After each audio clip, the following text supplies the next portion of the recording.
Well, hello there. I'm Papa John, and I love to talk about movies that I love that others don't. And with Kraven coming out next week, we had Venom the Last Dance about a month or so ago. And we also have Nosferatu, a vampire flick, coming out later this month. I figured it's a great time to talk about a film that everyone shits on, that I genuinely love. Even though I don't think it's a perfect movie. We'll get into that. But here, today, I will now be defending Morbius.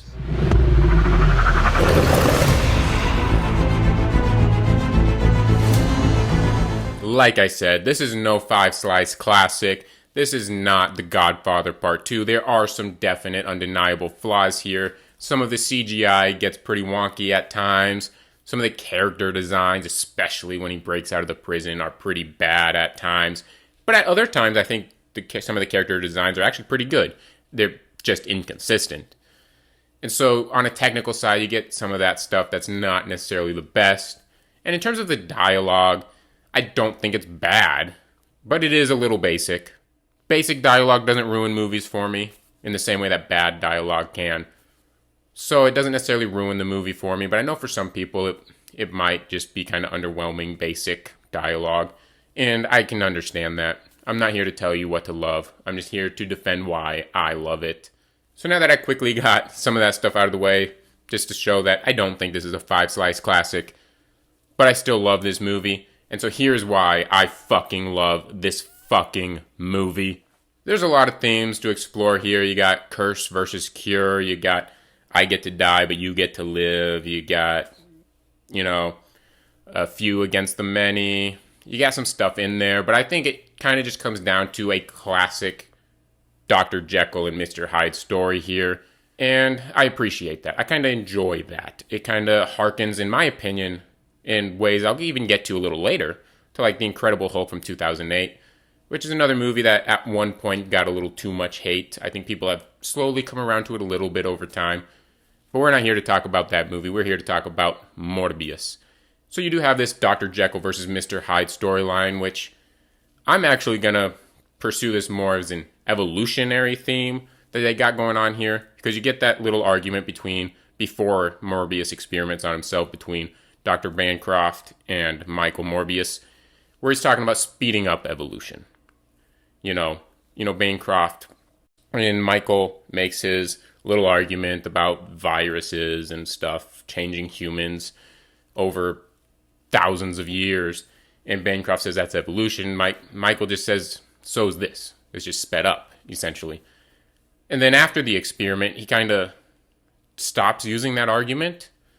But Milo, in a way, in his own way, because he's not a scientist in the same way, but he still presents that same argument as like Michael and Milo have evolved into this more powerful human, essentially. Like they're the next step in human evolution.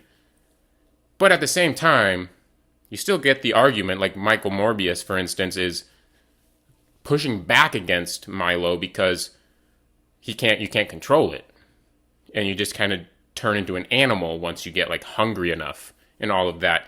And so in a way, you're devolving. Physically, you evolve to become stronger, but mentally, you're weaker because you can't control it. And so you're devolving from a human into an animal. And so you get kind of a nice discussion in there within this movie, even though it's not necessarily always perfectly presented in the dialogue.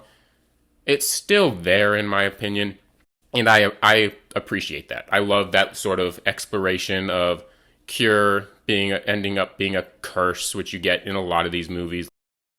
I'm starting to get hungry. You don't want to see me when I'm hungry. You don't want to see me when I'm tired. Because when I'm tired, I take cocaine. And not just any cocaine, but cocaine with chili pepper inside of it. And nothing's going to get you out of bed. Nothing's going to get you out of your fucking rocker like cocaine and chili powder. But don't worry, if you don't like your spiciness, you can still get cocaine in peach mango. You can get it in watermelon. You can get it in whatever the blue color is, probably blue raspberry or blue Coke. I don't fucking know. I haven't tried the blue one yet. But nothing's going to have you jittering like cocaine. But don't be a fucking idiot. Don't be stupid. This ain't no drug. This is not a drug. It's just simply cocaine.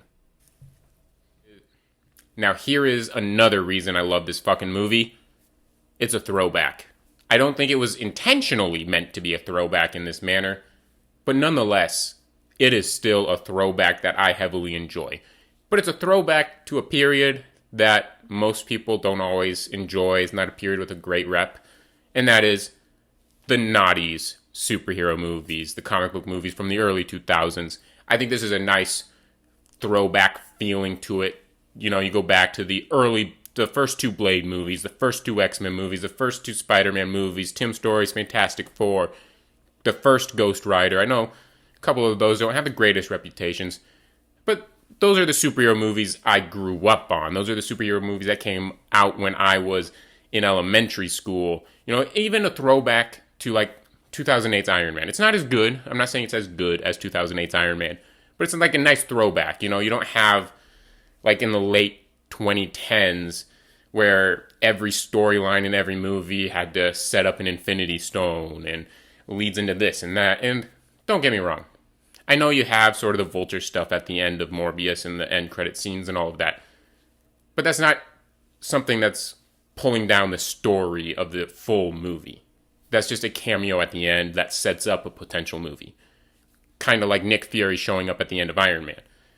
So you kind of get that. And it's a little darker. I think one thing that holds it back, that holds Morbius back, is the PG-13 rating. And I think that's not just Morbius. I think that's the whole Sony Spider-Man Universe live-action Spider-Verse thing as a whole is held back by PG-13 ratings. But it's just a nice throwback. You know, you got this simple little origin story in there with a villain that has the same powers as him. And yeah, it's a trope. But it's not filmed in this big, grand scale. It's just a nice little sit back, enjoy a little throwback to the noughties superhero movies that I have nostalgia for.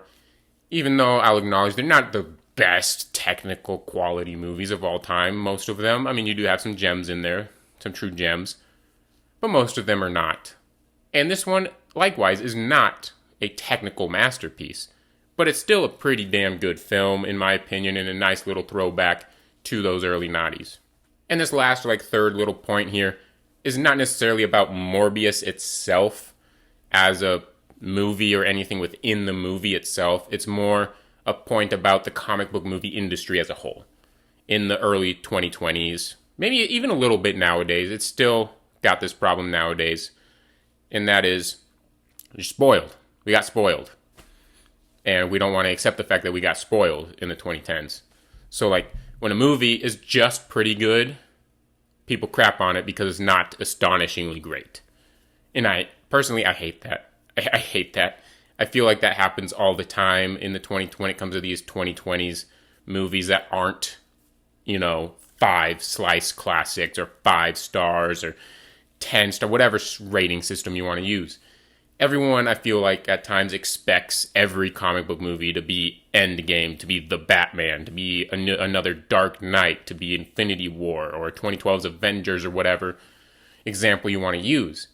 So when a movie comes out, that's just a smaller scale, pretty good movie, it gets crapped on because it's not astonishingly great.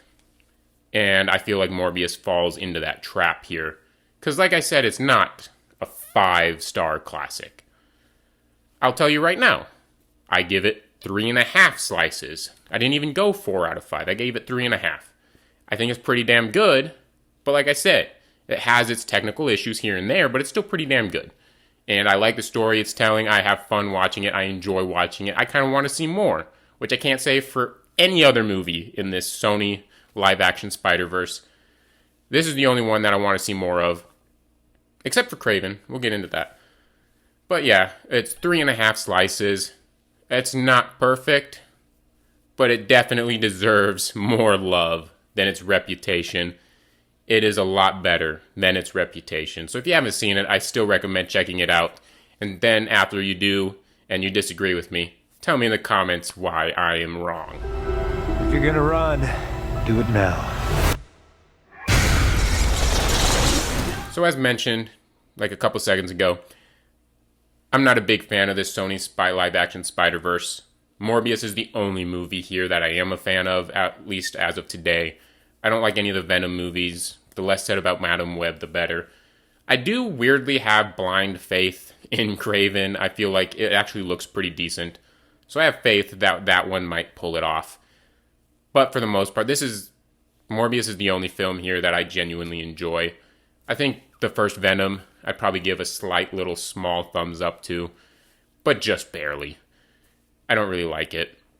But yeah, tell me in the comment sections your thoughts on Morbius. Why am I wrong? If you enjoyed my defense, give me a thumbs up. If you hated it, give me a thumbs up. If you still hated it even more and it made you hate me, give me a thumbs down. Engage. Who cares? Hit the subscribe button if you want to see me defend more terrible movies that I don't think are terrible. So, hit that subscribe button. And as always, keep it hot.